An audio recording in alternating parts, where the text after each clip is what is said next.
আসসালামু আলাইকুম। আপনারা কেমন আছেন? আলহামদুলিল্লাহ, আল্লাহর রহমতে আমি ভালো আছি। তা প্রতিদিনের মতো আমি আজকে একটা ভিডিও নিয়ে আপনাদের মাঝে চলে এসেছি।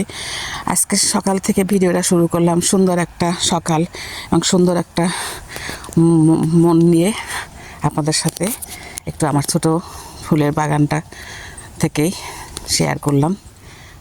আলহামদুলিল্লাহ, সবাই মাশাআল্লাহ বলবেন।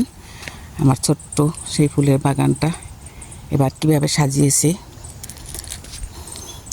ভাবলাম যে অনেক দিন আপনাদের সাথে আমার বাগান দেখানো হয় না, তাই আজকে সকালবেলা থেকে আপনাদের সাথে একটু বাগানটা শেয়ার করে দেই। সবাই অবশ্যই আমার বাগানটা দেখে একটু মাশাআল্লাহ বলবেন যে আমার বাগানের ফুলগুলো আপনাদের কাছে কীরকম লাগলো। এরপরে আমি চলে যাব রান্নার কাছে। আজকে টুকিটাকে কিছু রান্না আছে, তাই এটাগুলো আপনার সঙ্গে শেয়ার করব। এটা এই গাছটাকে এঁকে চিনেন বাংলাদেশে বলবেন, এটা কমেন্টের মাধ্যমে জানাবেন।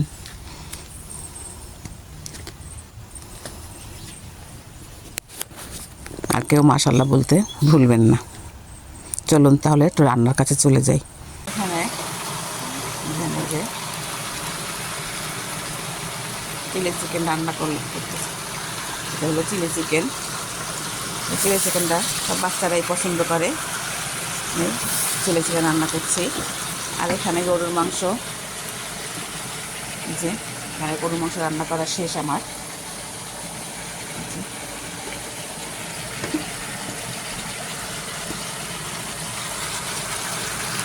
এয়ার ফ্রায়ারে আমি সবসময় বেগুন ভেজে থাকি। এই যে বেগুন এখানে কেটে নিয়েছি, আর কিছুটা বেগুন আমি এয়ার ফ্রায়ারে দিয়ে দিয়েছি। আমি কোরাল মাছ আগে হলুদ মরিচ মাখিয়ে তারপরে ভেজে নিয়েছি লাল লাল করে। তারপর সমস্ত মশলা কষিয়ে আমি এটা এই যে একটু শুকনা শুকনা করে রান্না করব। এই যে ওখানে আমি ডিম বসিয়েছি, ডিমটাও রান্না করব। আর এখানে একটু চিংড়ি মাছ তেলে নিলাম, এটা দিয়ে ভর্তা বানাবো। বিনস আর চিংড়ি মাছ একসঙ্গে মিশিয়ে ভর্তা বানাবো। এই টুকটাক করে সমস্ত রান্না অল্প অল্প করে আপনার সঙ্গে শেয়ার করছি। একসঙ্গে সমস্ত ফাইনাল লুকগুলো আপনাদের সঙ্গে আবার দেখিয়ে দিব। এখানে এই যে সেই এয়ার ফ্রায়ার বেগুন বাজিটা এই যে এখানে সাজিয়ে নিয়েছি। আর এখানে লাউ চিংড়ি রান্না করেছি। আর এখানে যে চিংড়ি মাছটা এইভাবে ফ্রাই করে নিয়েছি। আর যে ডিমটা দেখিয়েছিলাম সেই ডিমের কোরমা করেছি। আর এখানে আছে 3 রকমের ভর্তা। এটা বালাচল ভর্তা, এটা হলো ডাল ভর্তা, আর এটা বিনস ভর্তা। আর এখানে কাবাব করেছি। আর এটা হলো কোরাল মাছ, যে দেখিয়েছিলাম সেই কোরাল মাছ ফ্রাইটা। এই যে ডেজার্ট আইটেমের জন্য এই যে এটা একটা পুডিং বানিয়ে নিয়েছি, কালো জাম মিষ্টি দিয়ে একটা পুডিং বানিয়েছি। আপনারা অবশ্যই আমার পুডিংটা কীরকম হয়েছে অবশ্যই আপনারা কমেন্ট বক্সে জানাবেন। আমার এই যে রোস্টটাও কমপ্লিট করে যে